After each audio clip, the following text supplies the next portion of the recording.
ನವಚೇತನ ತಂದ ಯುಗಾದಿ. ಮನೆ ಮಂದಿರಕ್ಕೆ ಹೊಸ ಹೊಳಪು ತಂದ, ಮನದಂಗಳಕ್ಕೆ ಹೊಸ ಹುರುಪು ತಂದ, ಬೇವು ಬೆಲ್ಲದ ಸಂದೇಶವ ತಂದ, ಋತುಚಕ್ರಕ್ಕೆ ಮತ್ತೆ ತಿರುವು ತಂದ ಯುಗಾದಿ. ಇಂದು ಆಗಮಿಸಿರುವ ಎಲ್ಲ ಆತ್ಮೀಯರಿಗೆ ವಿಕೃತಿ ನಾಮ ಸಂವತ್ಸರದ ಯುಗಾದಿಯ ಶುಭಾಶಯಗಳು. ನಾನು ಚೈತನ್ಯ ಮೋಹನ್ ಹಾಗೂ ನಾನು ಶರ್ಮಿಳಾ ರಾಮಮೂರ್ತಿ ಕಾವೇರಿಯ ಪರವಾಗಿ ನಿಮ್ಮೆಲ್ಲರಿಗೂ ಯುಗಾದಿಯ ಕಾರ್ಯಕ್ರಮಕ್ಕೆ ಸ್ವಾಗತವನ್ನು ಕೋರುತ್ತೇವೆ. ಯುಗ ಮತ್ತು ಆದಿ ಎಂದರೆ ಯುಗಾದಿ. ಯುಗಾದಿ ಒಂದು ಪ್ರಾಚೀನ ಕಾಲದಿಂದಲೂ ಆಚರಣೆಯಲ್ಲಿರುವ ಒಂದು ದೊಡ್ಡ ಹಬ್ಬ. ಯುಗಾದಿ ಎಂಬುದು ಹಿಂದೂ ಪಂಚಾಂಗದ ಮೊದಲನೇ ದಿನ ಕೂಡ ಆಗಿದೆ. ಹೊಸ ವರ್ಷದ ಆರಂಭೋತ್ಸವ ನಮ್ಮೆಲ್ಲರಿಗೂ ಸಂಭ್ರಮೋತ್ಸವ. ವರ್ಷಕ್ಕೊಮ್ಮೆ ಚೈತ್ರ ಮಾಸದ ಶುದ್ಧ ಪಾಡ್ಯಮೆಯಿಂದ ಬರುವ ಯುಗಾದಿ ತನ್ನದೇ ಆದ ಪ್ರಾಮುಖ್ಯತೆಯನ್ನು ಹೊಂದಿದೆ.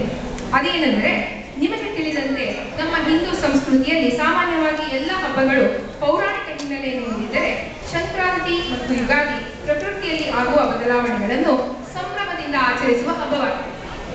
ಯುಗಾದಿ ಅಂದ್ಕೂಡಲೇ ನನಗೆ ನೆನಪಿಗೆ ಬರೋದು ಹಸಿರು ತೋರಣ, ಎಣ್ಣೆ ಸ್ನಾನ, ಮಕ್ಕಳಾದ ನಮಗೆ ಹೊಸ ಬಟ್ಟೆಯನ್ನು ತೊಡುವ ತವಕ, ಅಮ್ಮನ ಹೋಳಿಗೆಯ ಊಟ, ಪಂಚಾಂಗ ಶ್ರವಣ ಹಾಗೂ ಮತ್ತೊಂದು ತುಂಬಾ ನೆನಪಿಗೆ ಬರೋದು ಅಂದ್ರೆ ಆಕಾಶವಾಣಿಯಲ್ಲಿ ಸೇರಿ ಬರುತ್ತಿದ್ದ ದರಾ ಬೇಂದ್ರೆಯವರ ಯುಗ ಯುಗಾದಿ ಕಳೆದರೂ ಯುಗಾದಿ ಮರಳಿ ಬರುತ್ತಿದೆ ಹಾಡಿನ ಇದರ ಜೊತೆಗೆ ಯುಗಾದಿಯ ಮತ್ತೊಂದು ವಿಶೇಷ ಏನಂದ್ರೆ ಬೇವು ಬೆಲ್ಲವನ್ನು ಹಂಚಿಕೊಂಡು ತಿನ್ನುವ ಸಂಪ್ರದಾಯ.